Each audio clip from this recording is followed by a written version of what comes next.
Okay, guys, we're at home this time, but I wanted to do this at home because I didn't want to wait to take it back to the shop. We got some cool stuff for the MADASS. I'll run you down on a couple of things that I also did in the meantime while I was waiting for these parts to get here.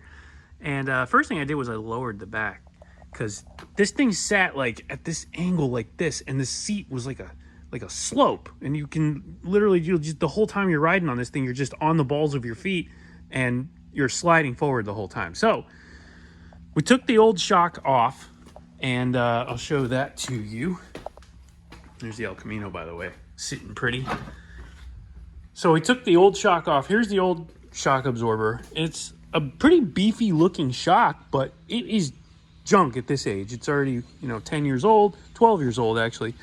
And it's had better days. So anyway, it's a pretty beefy shock that's worn out, trashed, and the thing was like riding on a pogo stick. It just had no dampening at all. So we got rid of that, and I put in this. Basically, this is like a mountain bike shock, but it's got a really strong spring. It's 1,000.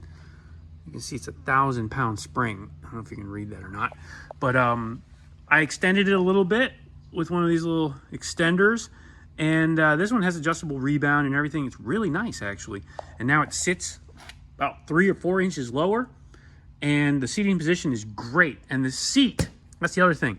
I took the seat, the factory seat, off of my Aerial Rider X-Class, and it fits perfect on here. I love this. So I put that on. The angle is far better. It rides amazing. It's just a complete night and day transformation on how it rides over bumps. And just the ride overall just feels right, because now I'm not sliding off the seat anymore. Nice and low, really cool, loving it. I also added some crankcase ventilation. You can pick these up on Amazon or whatever. They're pretty cheap. It's just it replaces the dipstick. So you top your oil off, check it once in a while. You can take this off and screw the dipstick in.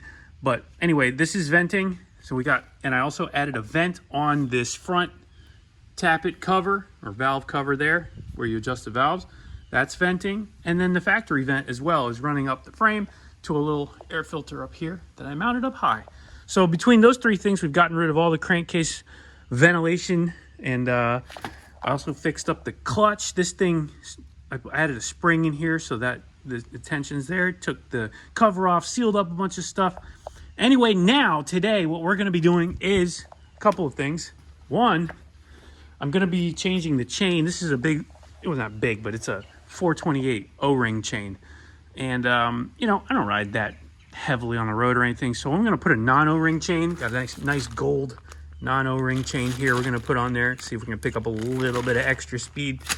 In my experience, this is good for a little extra. And then the cool part that we're putting on here is from T-Bolt, and that is a big bore. You heard me talk about it, I think, in the last video. We've got a big bore kit that we're going to put on here. This is a 141cc, so the factory motor is 125. We're going to be going to 141. Jury's out on this, whether this actually will work on this bike. It's not designed for this bike, but I did all the measurements, and I think this is going to work. So there is a company in the UK, Double O Racing, and they sell a kit, but they don't ship to the US, so it does me no good. So I sourced everything here in the US from T-Bolt. Shout out to them. They were really nice. They answered the phone on a weekend and even helped me figure out exactly what measurements to take. So hopefully this all works. This is on me, so we'll see what happens. But anyway, let's get started on that. Should be a pretty quick conversion. We're just going to take the head off, take the carburetor exhaust off, pull the cylinder off, mount the new cylinder, mount the new piston. It's a high compression piston, and seal it all up. So without further ado, I'm going to get started and take that sucker down.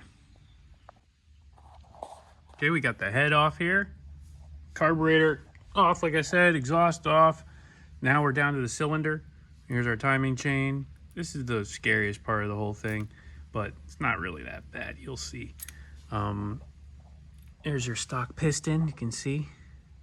Cruddy. Nice. So anyway, we're going to go ahead and whip off the cylinder now. Put the new one on. Pretty simple. It just pulls right out. The piston will be there. We'll take the piston off. I'll show you. All right, there you go. Cylinder is off. There's a piston, which we're going to pull the wrist pin out of the piston, leave the connecting rod in place, and then we're going to clean up the new cylinder right there, make sure it's nice and clean. We'll put some oil in the bore, and then we'll stick that sucker on and just go the other way. There's a stock 120cc slug. So let's go ahead. Pretty simple. Put it back together. All right, we got the old piston off, the new piston on. Really cool. You can see that high dome on it. That's going to bring us that extra compression. So now we're going to throw the new cylinder on and then the head. We're almost there. All right, we've got everything kind of back together. I ended up having to shave these cooling fins here so the starter would still fit. So it's a little different there. Not a huge job, but kind of annoying. Wish I would have knew that. I had to take it all apart again. Anyway, we've got our cam timing on, as you can see. Got our notch lined up there. And this, let's see if I can get some light in there. Line is lined up there. So, cam timing is on. Now we can continue putting everything back together. I'm going to torque down the head, make sure that that's all good. Then we'll throw the exhaust and the carburetor back on. The sun has gone down. So we're almost done. Let's get this thing finished up and hear it run. All right, let's go. First fire. Hopefully it goes well. Let's see. Oh, whoops. Should definitely hook this fuel line back up before we do that. Okay, fuel line is on. There we go. All right, let's see what she's got. Fingers crossed. I'm gonna try and kick it.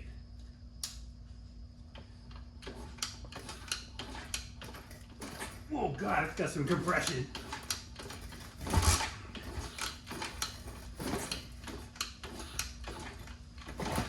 Holy moly. That's quite a bit of compression. Looks like the starter will work.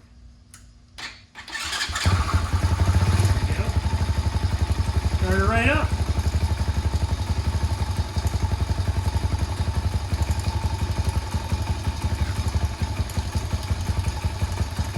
There she goes. Okay, first start. She's running. I'm gonna let it warm up and we'll commence with the braking, but there we go. The 141 is up and running. All right, the other thing I forgot to mention that we added on here is an oil cooler. So, you know, with the extra cubes, we want to make sure that we keep this thing nice and cool, and it will. But this little oil cooler is definitely going to be good insurance to do that. And so we're ready. We're going to continue with the break-in. I just took it on about a 10-mile ride, and everything seems great. We'll go another, 15, 20 more miles, and then we're going to stick it on the dyno. So stay tuned for that. That'll be in the next episode. But I think in the morning, which will be in this video, we'll take it for a ride in the daytime just to get a better feel on everything. But as you can see, those oil lines go right up to this little cooler, and that's going to keep our engine oil cool, because heat is what kills these things. That's the enemy, and we're going to beat this for sure. This is a great little bike. Anyway, we'll see you in the morning. Here we are, doing our break-in ride now. So I'm gonna go ahead and ride up and down this road for about an hour or so.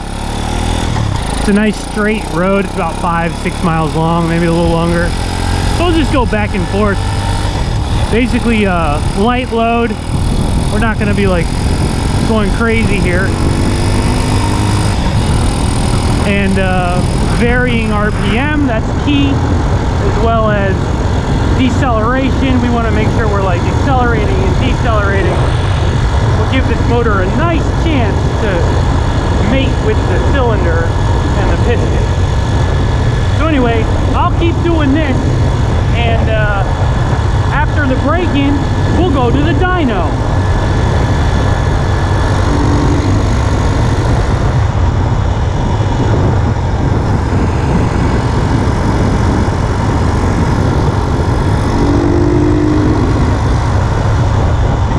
Everything sounds really good.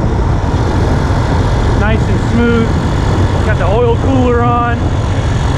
So we're good.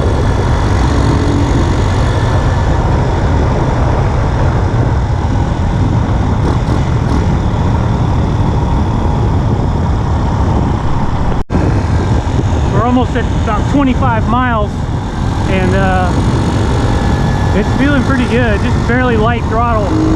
I can really feel it. It wants to pull. We'll keep on going. I think we'll probably do about 50 miles like this. That's about an hour.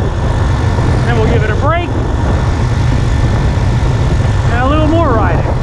But I am loving it.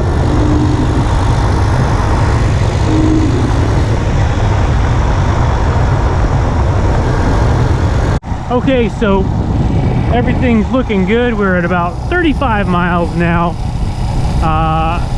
I need to go fill up with gas. I forgot to fill the tank up before.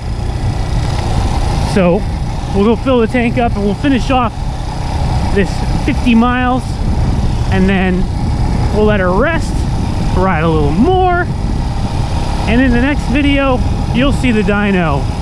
But for now, that's gonna do it for this video. I am so happy with this thing. Listen to this. It's just crisp. Feels really nice.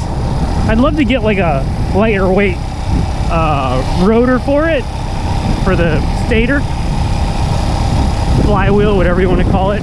But I really can't find one, so we'll see. Might have to make one. But wow, it just feels really nice. Tons more torque.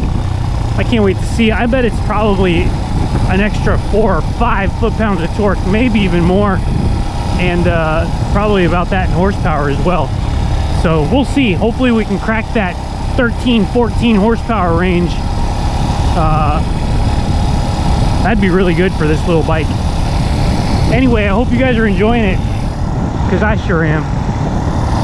I'll see you guys in the next one.